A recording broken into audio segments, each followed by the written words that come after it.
സമാധാനപരമായി നടക്കുന്ന ജാർഖണ്ഡിലെ വിദ്യാർത്ഥി പ്രതിഷേധത്തെ അട്ടിമറിക്കാൻ നീക്കം.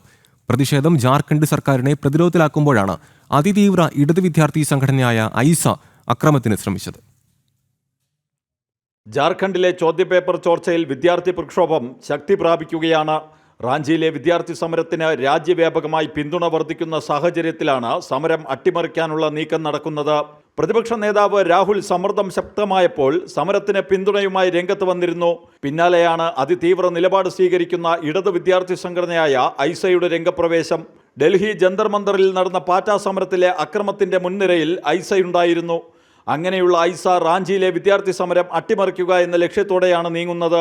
റാഞ്ചിയിലെത്തിയ ഐസ നേതാവ് നേഹയ്ക്ക് നേരെ മഷിയേറുണ്ടായി. സമരം അക്രമാസക്തമാക്കുന്നതിന്റെ ഭാഗമാണിതെന്ന സംശയമാണ് ഉയരുന്നത്. അതേസമയം സമരക്കാരുമായി ചർച്ചയ്ക്ക് സന്നദ്ധമാണെന്ന് മുഖ്യമന്ത്രി ഹേമന്ത് സോറൻ അറിയിച്ചു. माध्यम है वो माध्यम हमने बता रखा है और बात करने के लिए भी हम लोग तैयार हैं.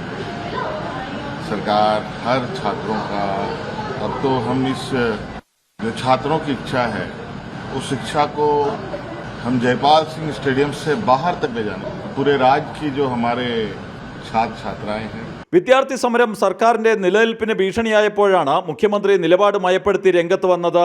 സമരം ഇന്ത്യ സഖ്യത്തിന്റെ ഇരട്ടത്താപ്പ് തുറന്നുകാട്ടുന്ന സാഹചര്യത്തിലാണ് ഐസയെ രംഗത്തിറക്കിയുള്ള അട്ടിമറി ശ്രമം നടക്കുന്നത്. ജനം, ഡൽഹി.